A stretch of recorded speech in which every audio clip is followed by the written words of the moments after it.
श्री हरि तेरी हंसी। हे मेरे प्राणाराम, तू बड़ा ही लीलामय है, खूब खेल खिलाता है, मनमाना नाच भी नचाता है और अलग बैठा टुक टुक देखता हुआ हंसा भी करता है। यह सृष्टि तेरे हास्य का ही तो विलास है, परंतु तेरा हंसना नित नए नए रंग लाता है। तेरी एक हंसी में सृष्टि का उदय होता है, दूसरी में उसी की स्थिति होती है और तीसरी में वह तेरे अंदर पुनः विलीन हो जाती है। पर तू तीनों ही अवस्थाओं में हंसता है। इतनी उधेड़ बुन हो जाती है, परंतु तेरी एक रसी हंसी में कहीं अंतर नहीं पड़ता। लोग तेरी हंसी के नाना अर्थ करते हैं, उनका वैसा करना अनुचित भी नहीं है, क्योंकि लोगों को भिन्न भिन्न रूप भासते ही हैं। यही तो तेरी हंसी की विलक्षणता है, इसी में तो तेरी मौज का अजब नज़ारा है। किसी का जन्म होता है, तू हंसता है, वह खाता खेलता और रंग राग में मस्त रहता है, तू हंसता है। फिर हाथ फैलाकर जब वह सदा के लिए सो जाता है, क्रंदन की करुण ध्वनि से दिशाएं रो उठती है, तू तब भी हंसता है। तेरी हास्य लीला अनादि और अनंत है। लोग तेरे इस हास्य की थाह लेना चाहते हैं, अपने परिमित और विलास विभक्र मग्रस्त विमोहयुक्त बुद्धि बल से तेरी हंसी का रहस्य जानना चाहते हैं।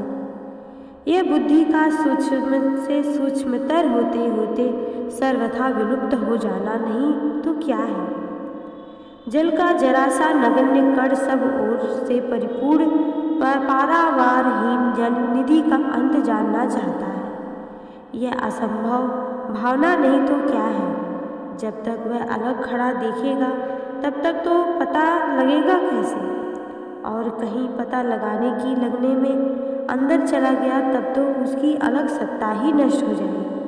फिर पता लगेगा ही कौन। जो ढूंढने गया था वही खो गया। अतः हे महामहिम मुनि मनमोहन माई मुकुटमणि राम, मेरी समझ से तो तेरे इस हास्य के मर्म जानने का सामर्थ्य जगत के किसी भी प्राणी में नहीं है। हाँ, कोई तेरा खास प्रेमी तेरी कृपा से रहस्य समझ पाता हो, परंतु इसका समझना न समझना हमारे लिए एक सा है, क्योंकि वह फिर तुझसे अलग रहता ही नहीं। सोई जाने जेहि देहु जनाई, जानत तुम ही हो जाई। जो तेरी मधुर मुस्कान पर मोहित होकर तेरी ओर दौड़ता है और तेरे समीप पहुंच जाता है, उसे तो तू अपने गोद से कभी नीचे उतारता नहीं, और जो विषय विमोहित है उनको तेरे रहस्य का पता नहीं।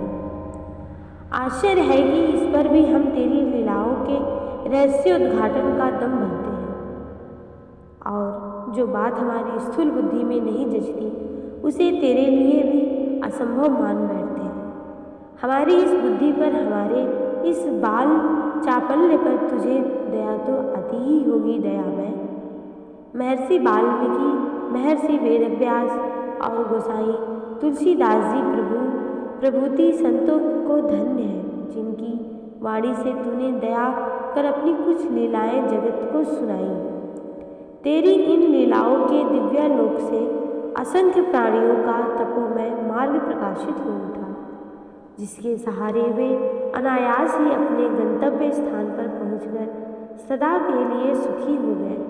परंतु तेरी ये लीलाएं ही बड़ी ही विचित्र हैं, अद्भुत और मोहनी।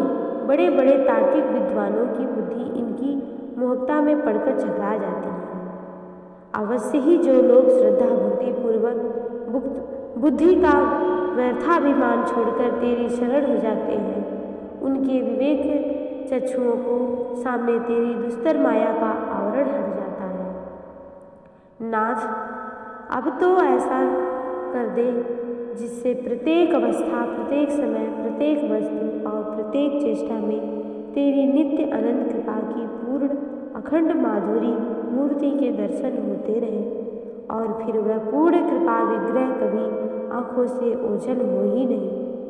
सुना है तेरी हंसी का रहस्य तभी जान सकता है। जय जय श्री राम।